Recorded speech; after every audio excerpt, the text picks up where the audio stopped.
Welcome to the Young Turks. I'm your host, Anna Kasparian. Actually, the host today is John Iadarola for the first hour, which is typical of a Friday show. John, how are you doing? Yeah, it's just typical stuff. You know, it's typical times, typical politics, typical America. That's what it is. You know what I mean. I know what you mean. What I mean. No, we're glad to have you on for this first block. You know, you go back a ways with this show, and so it feels like it makes sense for you to be involved in it.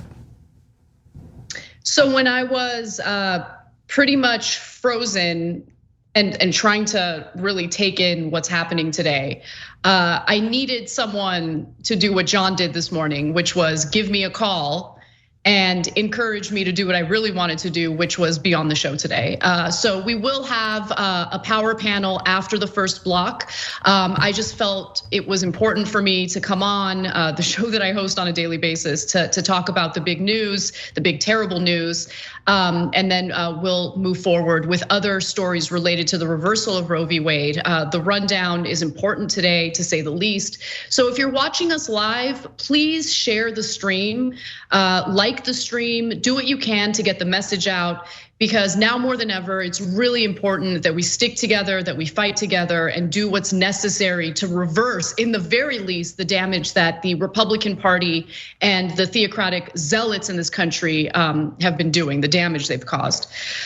So John, before I get to the story and the details, did you want to mention anything else, what the audience can look forward to for the rest of the first hour? Definitely. So after this first break, after this first block and then the first break, we will be coming back with a power panel.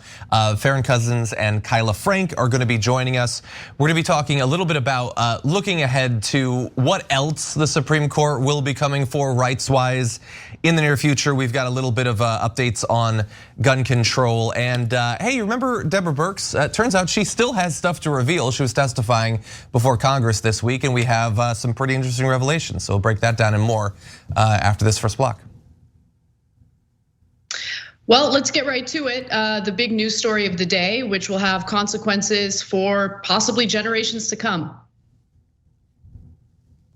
The right-wing theocrats in the Supreme Court have now officially done something that will essentially reverse the expansion of rights that were given to us by the very same court less than 50 years ago. They have reversed Roe v. Wade, meaning that the constitutional protections for women's reproductive rights no longer exist. It is now up to the states, at least for now, to determine what their reproductive rights will entail. And as you can imagine, immediately after the Supreme Court reversed Roe v. Wade, roughly half the states in the United States made clear that they plan on either completely banning abortion or severely restricting it.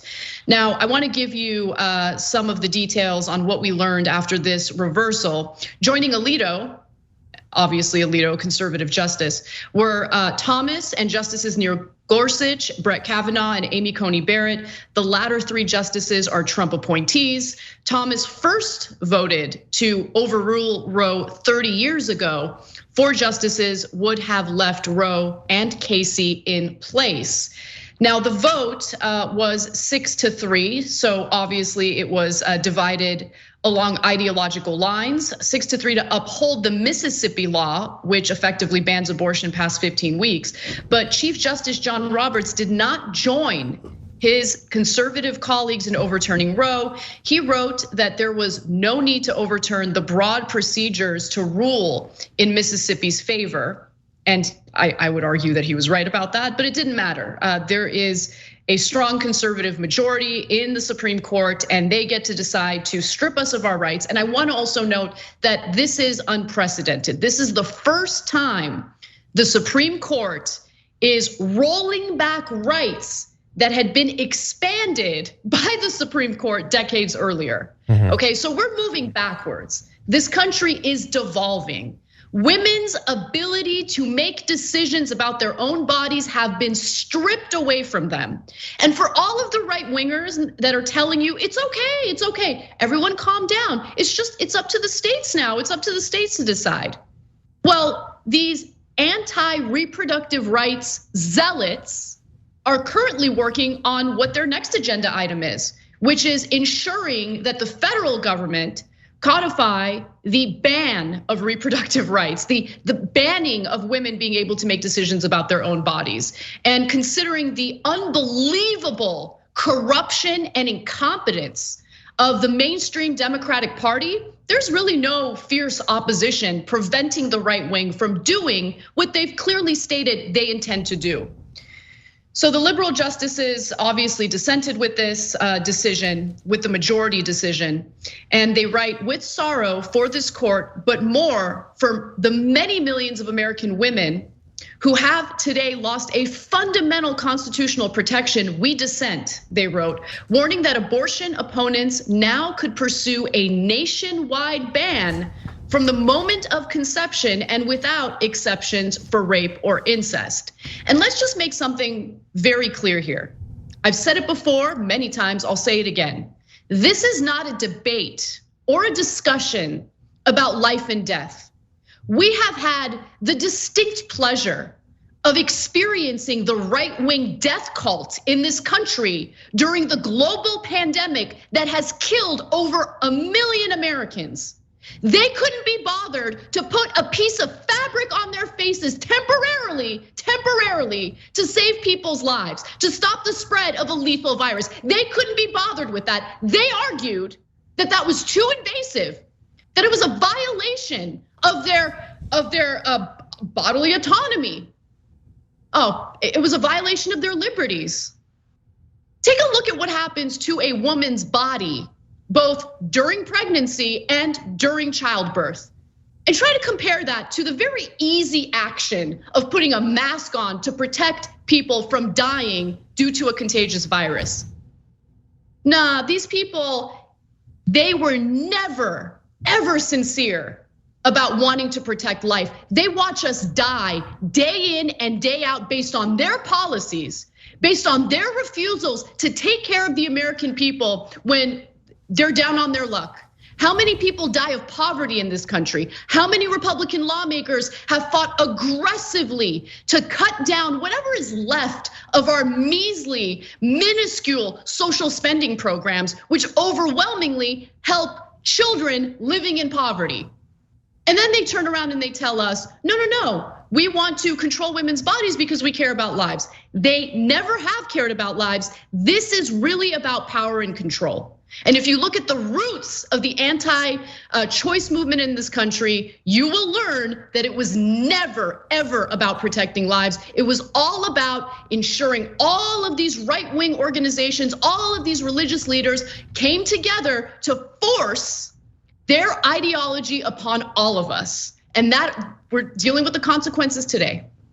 Yeah, no, you're totally right. Again, it's never been about life. It feels insulting for someone to have to explain that. Like it's so abundantly clear. I mean, it was clear before the pandemic that they don't care about people dying because they don't have health insurance. They don't care about people who die because they don't have food or because they don't have housing and so they're exposed to the elements. 1,500 people die just in heat waves every single year. They don't care about that. They're not interested in saving your life.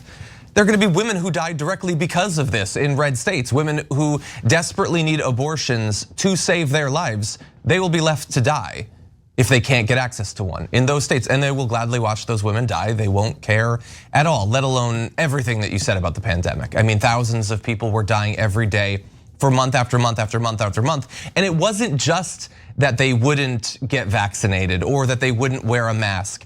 It's a larger issue than that they just didn't care that it was happening. Like it wasn't like I'm not willing to do the mask to save lives. It doesn't bother me that so many people are dying. They found it more annoying that people talked about it. They found the discussion about possible solutions more inconvenient than the mass death that we were experiencing every single day and still experience. I mean, it's still more than 300 Americans dying every single day. That's been stretching for so many months that if you were to actually stop and think about it, you would break down crying. But they don't, they just don't care at all. They don't care about life. They don't care about the kids. The second the kid is born, they're gonna forget about it again. They don't care about that either. It's a process, it's a symbol, that's all it is. They know, as conservative women too, that there is something about women that is suspect, that is suspicious. It is supposed to be feared, and it definitely is supposed to be controlled. Men have been convinced by conservatives in this country to be constantly afraid of their diminishing position. It's not just in terms of gender. They've got a lot of race-based fears that have been instilled in them as well as religious fears, but definitely about women. The fact that there might be a female pilot is supposed to reduce a conservative men to shaking and bawling. And so yes, they want to control them.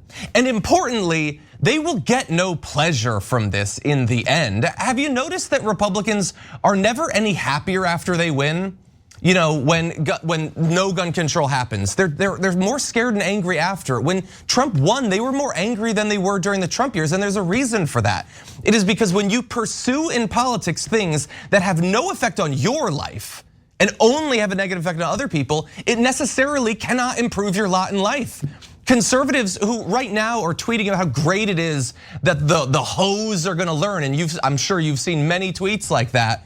What are you gonna retire more easily because Roe v. Wade's gone? You're gonna buy a home? Your wage is going up? You got health insurance all of a sudden? Because some woman you're never gonna meet is gonna be forced to bear like the incestuous rape child that's been forced on her? Is that gonna improve your lot in life? It isn't. This is the con that has been played on conservatives, regular conservative voters, by their media and by their politicians for years and years and years. And so they are left after every victory more angry, more hollow, more bitter, because their life is still the crap that it was going into this process. No, I mean, look, you make such a great point there, and it immediately goes to what I've noticed about American politics, especially over the last several years. I mean, this is what the playbook is for the Republican Party. It's been the playbook for the Republican Party, and increasingly we're seeing it with Democrats as well. The effort to avoid discussing or debating any of the fundamental bread and butter issues that have an impact on all Americans, including my conservative brothers and sisters, the individuals in red states across this country who are living in poverty, who have a state government that has given them the middle finger. Yep. You know, these are states where, by the way, I know how much you guys hate New York and California, but the taxes that we pay the federal government overwhelmingly goes to benefit your states, because your state lawmakers, those Republican lawmakers who are effectively stripping you of your rights as we speak, would also like to, you know, that's the thing. They have no problem watching Americans die of poverty. And I'm not talking about zygotes here. I'm talking about viable human beings, including children. Their policies have a direct impact on their lives, whether they live or die. Maybe that's what they enjoy. Maybe they enjoy watching living, breathing, viable humans slowly deteriorate until they potentially die as a result of their austerity measures, as a result of them constantly attacking people who work 40 hours plus a week and still are not getting paid enough to pay for the basic necessities of life, including putting a roof over their heads. The Republican Party has been incredibly effective in empowering Wall Street, in empowering private equity firms who have bought up all the real estate in this country and priced ordinary Americans, whether they're conservative or liberal, out of the housing markets across the country. That is what the Republican Party represents. They want to lean in aggressively on these culture war issues because they don't want you to pay attention to the fact that they're robbing you. Mm-hmm. So congratulations, gentlemen, for all the morons out there who are celebrating today because they think the hoes will learn now. The hoes be knowing, okay? The hoes be knowing. And what you don't know is that you're getting robbed and you're freaking smiling as they're doing it, because all politics is devolved into for right-wing voters at this point is owning the libs. That's it, owning the libs. They own the libs, they laugh about it for a few hours, and then they go back to their sad lives where they can't even take care of themselves and their families because the very people that they pander to, the very politicians that they provide unwavering support to, screw them, rob them, and they love it. So enjoy that. The hoes be knowing. Mm-hmm.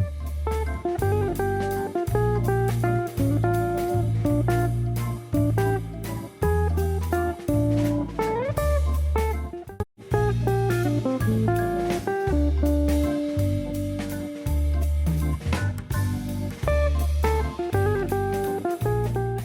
and as I'm sure you talked about on the Deniers report this morning, I'm sure you will here too.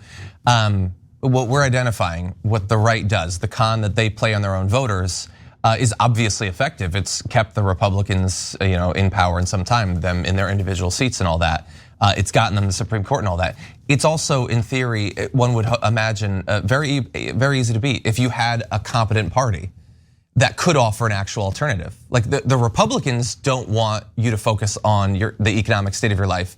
And so they invent an ever-changing number of social stuff that you're supposed to be worried about. Some fictional caravan or Dr. Seuss or Mr. Potato Head's penis or whatever.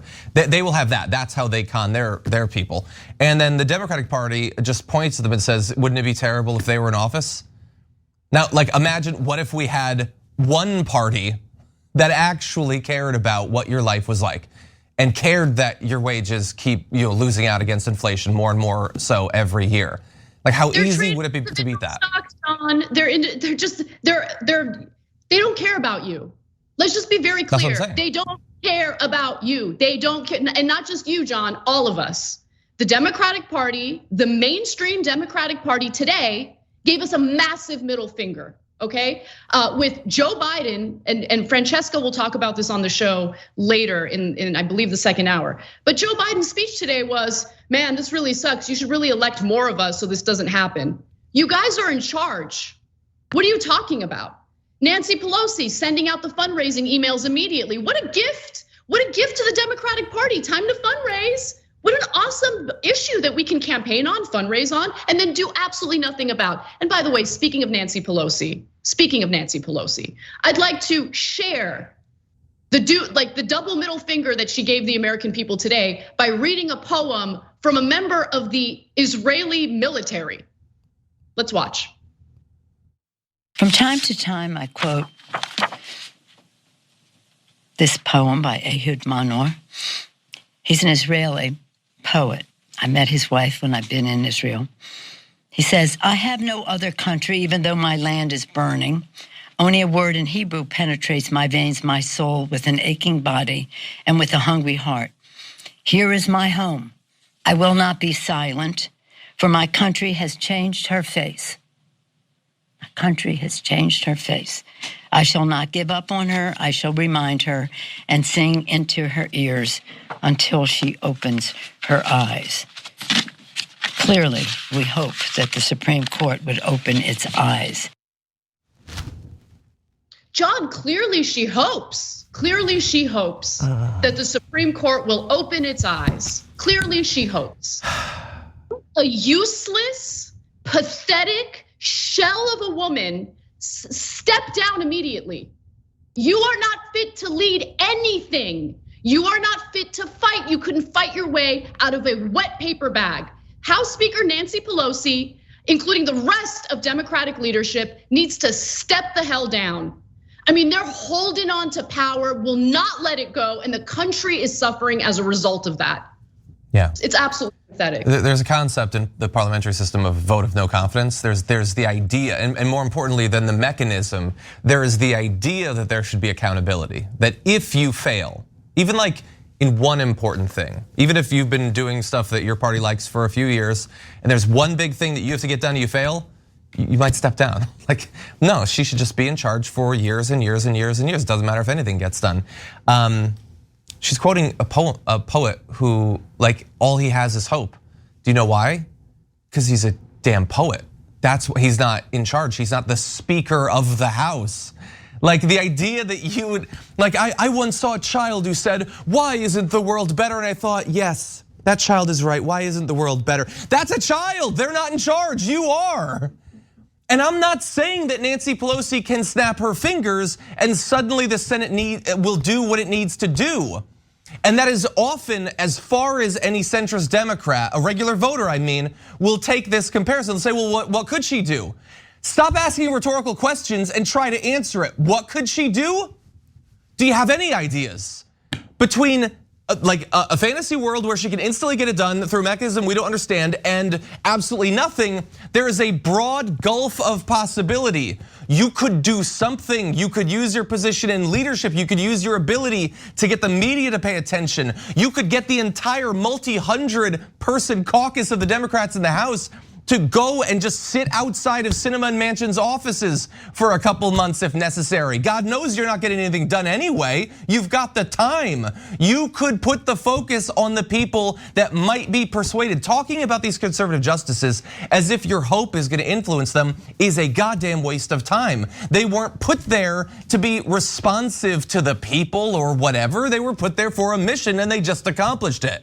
But you could be putting pressure on people, and at least there would be a chance that they would cave. At least then, even if they didn't, the voters would be able to look and say, Democratic leadership is doing everything they can against the worst members of their party. And when it comes to the next election, one of the things they're gonna do is replace them with better Democrats. But none of that is on the table. There's no pressure. And when it comes time for a primary, what do when it comes to the worst Democrats in the party? She went and campaigned for Henry Cuellar against a pro-choice Democrat, a progressive in Jessica Cisneros. So don't give me your poems. We know what you did with your actual power, and it was advancing the same mission as these Republicans. Yeah, and just to back up a little bit, I just want to remind everyone that back in 2009, when President Barack Obama had a super majority in Congress and had the ability to pass a federal law protecting women's reproductive rights, he literally said that it wasn't the top priority. It wasn't a priority, okay? Because he would rather capitulate to the Republican Party with the hope that they would help him pass his Heritage Foundation written Affordable Care Act. But it did work though, Anna, right? I mean, at least like it was a rough bargain, but in the end they helped.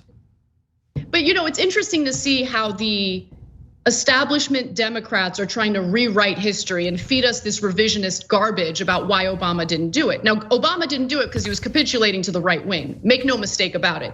But what they're trying to tell us now is, no, the reason why Obama didn't do it is because he couldn't do it. Yeah, he had a super majority in Congress, but there were blue dog Democrats who were standing in the way. And then you have Nancy Pelosi, fast forward to today, after reading the leaked reversal of Roe v. Wade. Okay, this is before the official reversal happened.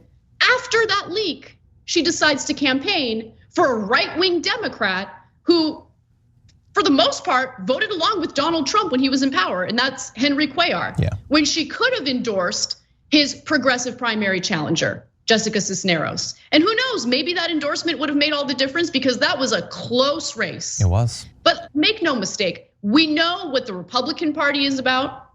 And sometimes people get mad because they feel like I'm a little too harsh toward Democrats. I should focus more of my energy toward Republicans. Listen, guys, I tell you that the Republican Party is trash every day. I don't know what more I can do. If you don't believe me, if you don't believe I'm being sincere there, okay, that's on you. But the Republican Party tells us who they are. They tell us what they plan to do. They give us endless warnings about what they're gonna do. But the Democrats, they lie to us. Yeah. They fundraise off issues we care about. They purport to care about the same issues. They claim they're gonna fight for those same issues. And when push comes to shove, all they give us is kente cloths and poems. I'm not interested. This party is an absolute failure. They failed the American people. And I'm done with the performative politics. I'm done with like the incredibly shallow culture war narratives. I want fighters. Because this isn't just about like, let's have a friendly debate about policy. They are rolling back our rights. And if you think it stops at reproductive rights, you're sadly mistaken. They're coming for gay marriage. They're coming for contraception. In fact, Clarence Thomas made that abundantly clear in his decision. He wrote a separate decision that concurs with the conservative justices, but goes even further. He wants to roll back all of those other constitutional rights that have been granted to people in the gay community, that have been granted to married couples. He wants to allow states to regulate what kind of sex you're engaging in, okay? He wants to uphold anti-sodomy laws. These people are creeps, okay? Here's what non-creeps don't do, okay? Non-creeps don't sit around thinking about anal sex among other people who are in relationships. I don't think about other people having anal sex. Conservative justices, along with the right-wing movement in this country, they can't stop thinking about anal sex. It's on the mind all the time. So much so that Clarence Thomas wants to regulate whether you have anal sex, how you have anal sex. Super creepy stuff, super creepy. Sounds like the Supreme Court has a few groomers in it. Yeah, well, we'll actually be talking about that on the other side of the break. Well, any other thoughts? No, have a great show, guys. We gotta fight. One final thing I'll say is, don't waste your money by giving it to members of the Democratic Party. They're gonna be fundraising off of this. They're gonna exploit this tragic moment for their own political purposes, and they don't deserve that funding in their campaign coffers. They have abandoned the American people. They only look out for themselves. The only time you ever see a corporate Democrat fight is if they're fighting progressive members of their own party. Other than that, they're useless. So look into organizations that actually want to fight.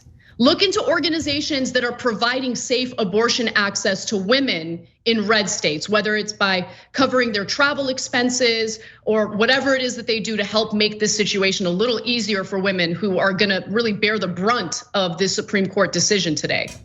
But wasting your money by giving it to the corporate Democrats right now is just it's not the way to go. At some point, we have to change course and realize these people do not care about us. Thank you, Anna. With that, we're gonna go to our first break. We come back, Farron Cousins, Kyla Frank will be joining us. Don't go anywhere.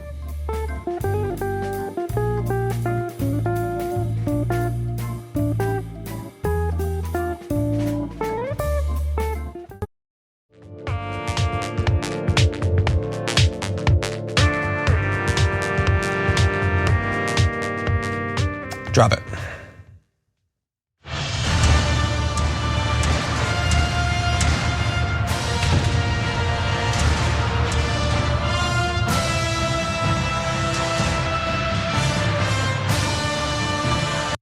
I'm gonna leave the wacky drops for a week where rights were not stripped away from millions and millions of people. But I'm John Iadarola and we're back with the Power Panel. I am joined by contributor Rebel HQ, Kyla Frank. Welcome to the show. Great to be back. Thanks, John. Great to have you here. And Farron Cousins, host of the Ring of Fire. Glad to have you here as well. Always a pleasure. Thank you, John. Glad to have you here. I have hypothesized about what it would be like to have people like you on a show like this to just discuss good news. It's never happened, maybe someday. But instead, we're gonna transition to the stories that we do have, and why don't we actually get into that right now? If you're wondering right now, what comes after the destruction of Roe v. Wade? Well, insert a right. Because according to Clarence Thomas and conservatives like him, there's a whole lot of other things that they would love to take away. Rights that many Americans have had for years, possibly decades. He wrote, in fact, in the decision released today, I join the opinion of the court because it correctly holds that there is no constitutional right to abortion. Respondents invoke one source for that right. The 14th Amendment's guarantee that no state shall deprive any person of life, liberty, or property without due process of law. That's the due process clause that he talks about. Well, that's just his jumping off point. Well, where does he go from there? He says, the court well explains why, under our substantive due process precedents, the purported right to abortion is not a form of liberty protected by the due process clause. Such a right is neither deeply rooted in this nation's history and tradition, nor implicit in the concept of ordered liberty. And if that can go out the door with this new view of how liberty is supposed to work, what else could? Well, in future cases, he says, we should reconsider all of this court's substantive due process precedents, including Griswold, Lawrence, and Obergefell. Because our substantive due process decision is demonstrably erroneous, we have a duty to correct the error established in those precedents. So he's listing a bunch of those things. Maybe you're aware of those court cases and the rights that they concerned. Maybe you aren't, but just in case, it's small things like whether you have a right to purchase and use contraception, like at all, in any cases, all birth control, condoms, IUDs, all sorts of things. Can you actually get those, or should those be barred by law? Should you be locked up if you tried to buy or use those? How about sodomy laws? same-sex sexual activity was illegal in many states up until, I don't know, like after Seinfeld concluded. Very recent history. They'd like to go right back to that. What about the ability of gay couples to marry? Significant things like that. No, they'd like to literally break apart millions and millions of marriages, and they're just getting started. This is what Clarence Thomas had off the top of his head while opining about a separate case. Imagine once the Heritage Foundation and all sorts of Republican senators and pundits really get revved up for the next battles. What is this gonna look like, Kyla? What do you think? First of all, I just want to highlight the conservative contradiction to this, recent court hearing and all the things that are going to be taken away from us in the future. How is this promoting freedom? How, please? When you strip away rights from people, like it can only get worse. And I want everyone to be paying attention to this moment right now. And I also want everyone to understand that young people, like the media always likes to call us apathetic, that we don't pay attention. We are extremely involved in this right now. Y'all know that I work for Unpack, a youth organization. I talked to several young people today who are tapped into this moment. We are not willing and we are not ready to let our future slip through our fingers. And so you can bet we're gonna be fighting like hell in order to make sure that our rights are protected. And it's just, again, it's a contradiction to say that, sit here and take all these rights away and promote freedom. I'm like really sick of it. And also, Thomas, you wanna talk about taking people's freedoms away? Let's talk about people who are actually breaking the law, like your wife. That's a good point. There's definitely some glass houses there. Farron, I'm curious about what you think about this, but also in the decision, people like Alito and Kavanaugh are like, well, I mean, we're not Thomas. We're not coming for those things. Those are settled law. Why would you worry about us coming for those? Does that reassure you? Oh, absolutely not. It's the meme like, oh, I never thought the leopards would eat my face, said the person who voted for the leopards eating people's faces party. Look, so here's what we got to do, because we obviously know now Clarence Thomas made it very clear they're coming for the rest of our rights. And as soon as he can think of more, he's gonna add those to the list as well. All right, fight fire with fire. Right here, right now, this is what we have to do. One, we gotta kill the filibuster so we can expand the Supreme Court. Easier said than done. But if legal precedent no longer matters at the US Supreme Court, then fantastic. Let's get busy working on ways to overturn Citizens United, McCutcheon, Heller, all of these other horrendous decisions. Let's do what they're doing. And I hope the Democrats understand that in order to do that, you're gonna have to borrow a couple of pages from the Republican Party's playbook. Why was this even at the Supreme Court to begin with? Because Republicans at the state level passed this law that they knew would get challenged in court so that they could send it all the way up to the Supreme Court. Democrats need to do that. You've got to get a blue state somewhere to say, okay, fine. Corporate money is officially banned in this state from our politics. Then the second one of those little right wingers sues to overturn that, that's when the ball goes in motion. But it doesn't mean anything if you send it to this court. It has to go to a court that has 30 frickin' judges on it. I don't even care how many. But that's what we have to do. And we have to fight fire. We have to play their game by their rules, or we're gonna continue to lose. Yeah, well, look, Kyla, we were talking in the first segment about, there's a lot of blame to go around for how this happened. I mean, this is a legal effort that's been going on for literally decades. It's ramped up recently, but I know that Twitter is not the real world. I'll acknowledge that. But I've seen on Twitter any number of people who, despite the inability and unwillingness of the Democrats who have been in power for a little bit of time and they control, both chambers of Congress and the White House, they didn't do anything to stop this from happening. They didn't do it before the leak. They didn't do it after the leak. Those people, their faith in the centrist Democrats don't seem to have been shaken at all.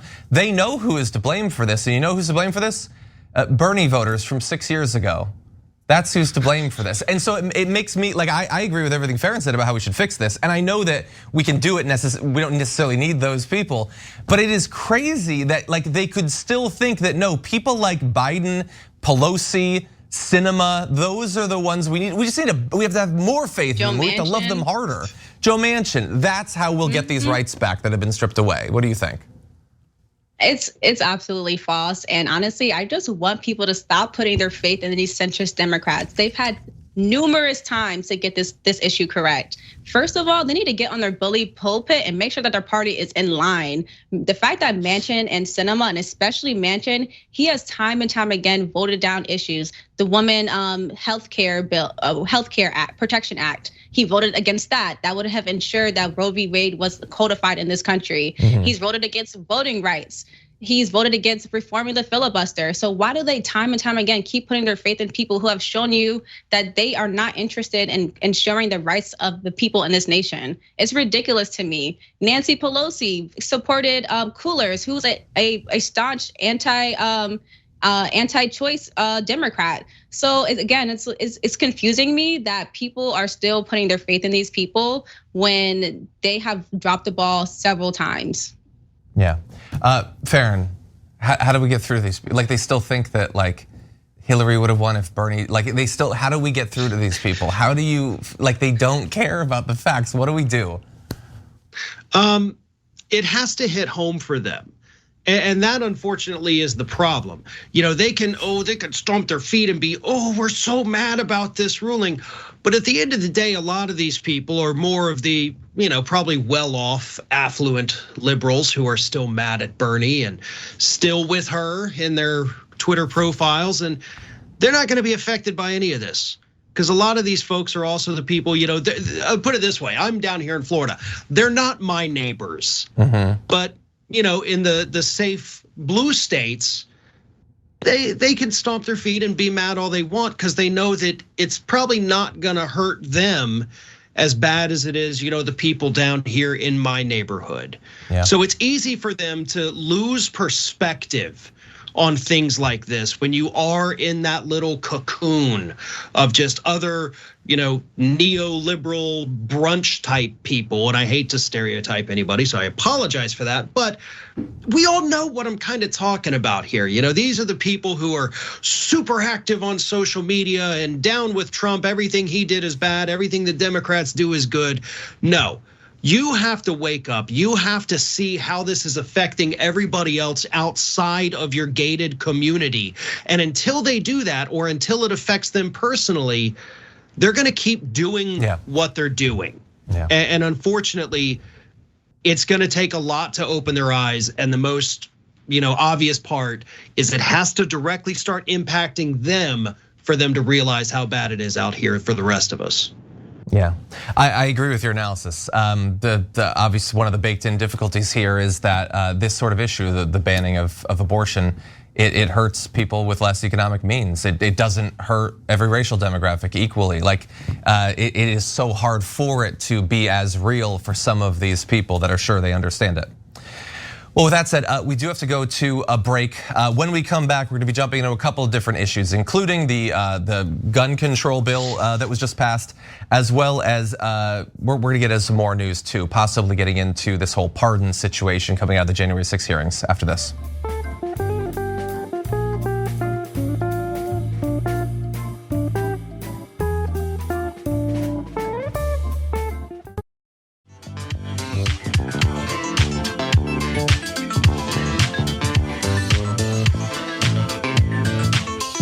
Welcome back to the Power Panel, everyone, with Kyla and Farron. Thank you for joining us. We're gonna jump into some news in just 1 second. I just noticed this Twitch comment from Batmanda, who says, how do I turn my screams into energy like in Monsters, Inc? I don't know, but that I think is what we're gonna try to do on the panel today. But anyway, with that said, why don't we jump into our next story? The Congress has passed gun control, or at least as much gun control as you're likely to get in the near future. The House voted 234 to 193 for the bill. The day after, by the way, the Supreme Court ruling that broadly expanded gun rights. No Democrats were opposed, 14 Republicans backed the measure. This is the Senate bill. I'm glad that that graphic mentions the fact that yesterday, the Supreme Court acknowledged that certain rights are fundamental, but they have to do with concealed assault weapons and stuff like that. Anyway, the House action followed a late Thursday Senate vote on the similar bill, 65 to 33. There were 15 Republicans who actually supported it. which some in the media will tell you means that bipartisanship is still alive in America. And others will say, what do you think has to be true of a bill for 15 Republicans to support it? It can't do that much, that's what I would say. So what doesn't it do? It does not implement federal red flag laws, although it does provide funding for the states that do have them. It doesn't ban any weapons or high capacity magazines. So your ability to wreak as much havoc as possible and kill as many people as possible in as short a time as possible will not be constrained in any way by this. So if you are a potential school shooter, breathe easy. You can get suited up for war just as readily as you could have before this bill. Those convicted of misdemeanor domestic violence crimes can get their guns back after 5 years. It does not raise the age to buy any of these weapons. So all of that, the brain science about how the brain isn't fully formed until like your early 20s. And so it is crucial that we don't allow especially young teenage men access to these weapons. We're not listening to that. They can still buy these weapons and all that. What it does do though, is it bars from having a gun anyone who is convicted of a domestic violence crime against someone that they have a continuing serious relationship of a romantic or intimate nature. That is the boyfriend gap. So previously in some of these states that had red flag laws, it applied to marriages. In this case, it extends it out to if you were in a serious relationship, producing, at least from my inexpert legal standing, a situation where you will have readier access to deadly firearms if you beat someone that you're only casually seeing. I don't understand, but that's the best that we could get, I guess. Farron, there's a lot on the table here. What do you think? No, that is a very weird exception. Like, no, it's only if they've been Facebook official for like 3 months, then the red flag law kicks. Like, no, if you're beating the hell out of anyone, an intimate partner or not, that should be a red flag. I mean, that's what we really need, those kinds of things, to seek out the violent individuals. Doesn't matter who they're violent against. But if you have a tendency to lose your temper and immediately go to violence, that's what red flag laws should do. Not just, oh no, you have to be married for a certain number of years and you have to know all these details about the person for the red flag law to kick in. Absolutely preposterous. Having said that, I mean, I don't want to be just this big negative Nelly here saying this is a garbage piece of legislation, because you do want to understand that this is a historic moment. Yeah, it's been decades since we've had anything, so that's good. But is it? It's not exactly doing the things that could help prevent future violence. Yes, we're going to get millions for mental health initiatives, which is a good thing. We've been needing that, but that also to me kind of makes it seem like, oh no, don't worry. Gun is really just a mental health issue and we're gonna address that. No, that is absolutely oversimplifying so many things with the problem. But again, I don't want to be too down on it because it is historic, but man, it just doesn't get us there. It's a good point. Kyla, what do you think? Well, I can definitely go put it down because it is a half measure. Like, how many times does Democrats have to serve us crumbs before we stand up and say this is not enough? Like, I'm totally sick of their just disingenuousness and ensuring the safety of our children in this nation. I've talked to several young people who plan to be teachers, but they're afraid for their lives. Like, the Democrats don't realize that they're gonna lose a whole generation of young people who wanna teach the next generation, teach the next generation, and they're afraid to even go into a classroom because at any point they could get shot up and die. And like, it's totally ridiculous to me. And I wish the Democrats would fight harder. Like, please fight harder. Like, it's just so disappointing. And I know that I should be a little bit more positive like you, Farron. Like, it is historic, but I just really can't bring myself to accept that this is the only thing that Democrats can do. Yeah. Look, I feel honestly like I'm perched here in the center between you two, and I largely feel a combination of how you feel. I mean, Farron is right. Like, we haven't had anything like this in damn near 3 decades, and so that is good. And there is perfectly good stuff in here. It's perfectly good, and maybe my predictions, by the way, that I might make where I am sometimes worried that inadequate legislation could actually have the corrosive effect of making it less likely in the future that more will be done because there will be a perception that we have already done something. Or if crises come after this sort of legislation, it will convince people that there's nothing that can be done that would actually help anyway. Maybe passing something like this will actually lead people to think, well, this is a thing that can happen. So maybe the next time it's brought up for debate, it won't be considered the apocalypse.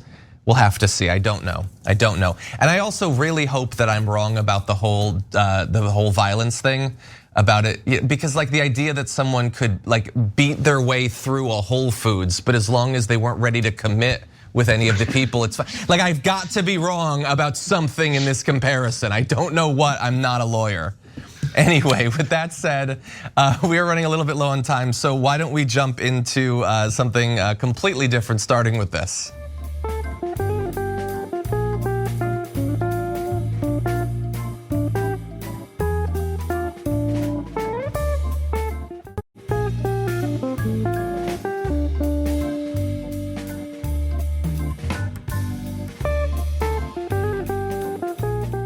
Was Representative Gates requesting a pardon?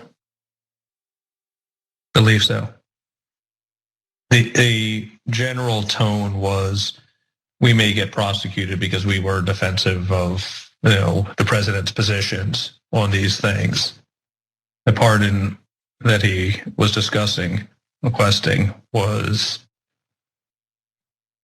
as broad as you could describe. From the beginning, I remember he's from the beginning of time up until today, for any and all things.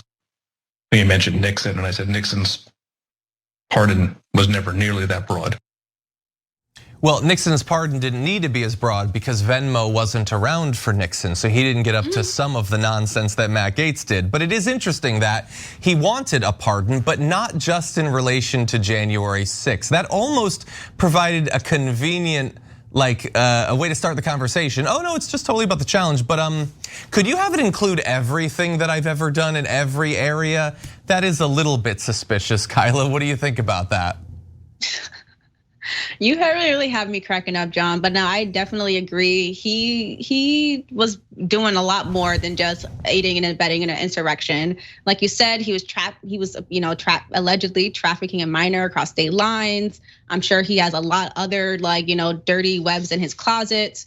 And an innocent person does not ask for a pardon. I just want everybody to be clear on that. An innocent person does not ask to be excused of any potential crimes. So he's definitely guilty. And I hope that all of his crimes come to light and he's held accountable. But honestly, how this country works, I doubt it.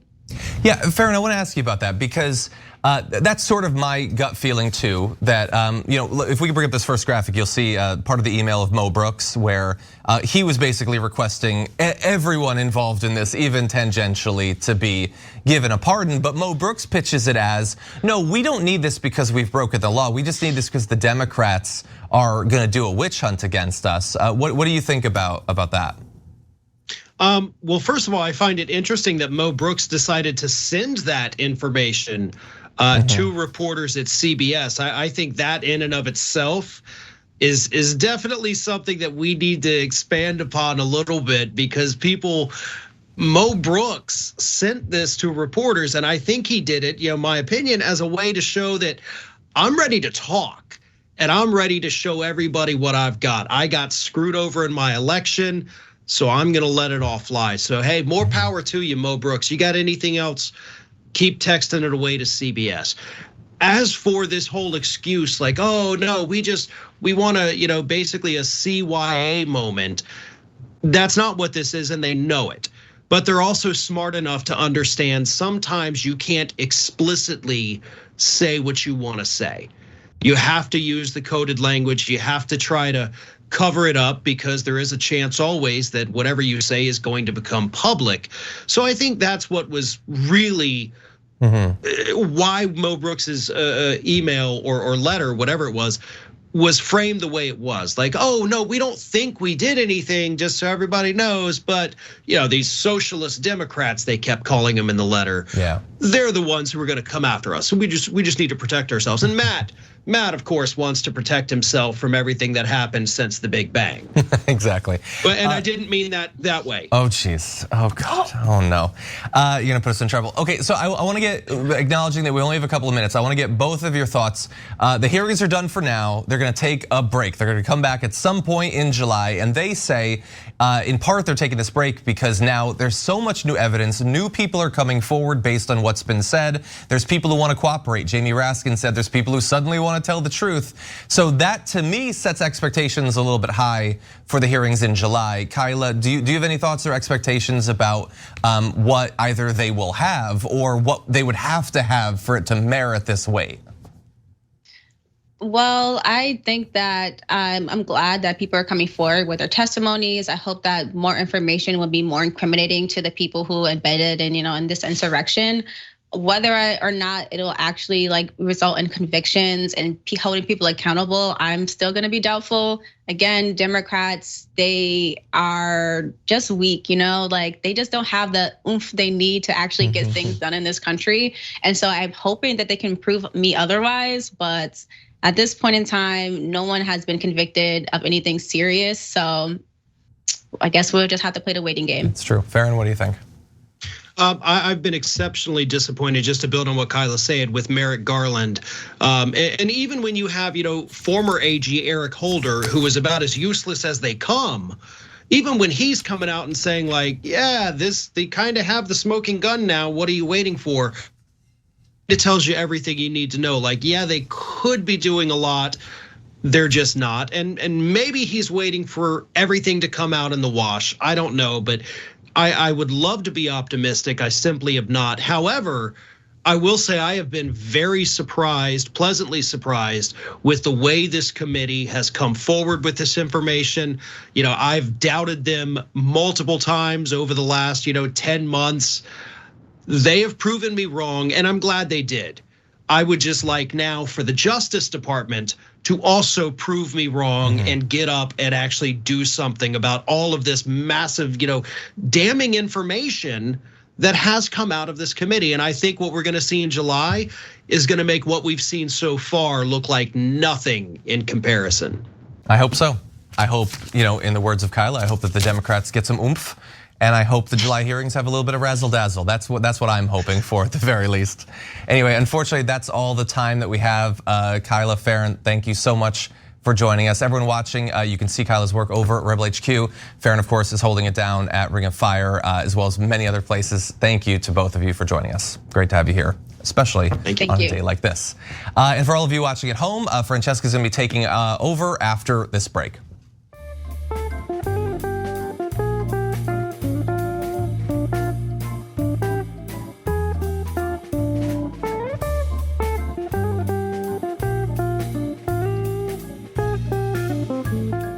Thanks for listening to the full episode of The Young Turks. Support our work, listen ad-free, access members-only bonus content, and more by subscribing to Apple Podcasts at apple.co/TYT. I'm your host, Cenk, and I'll see you soon.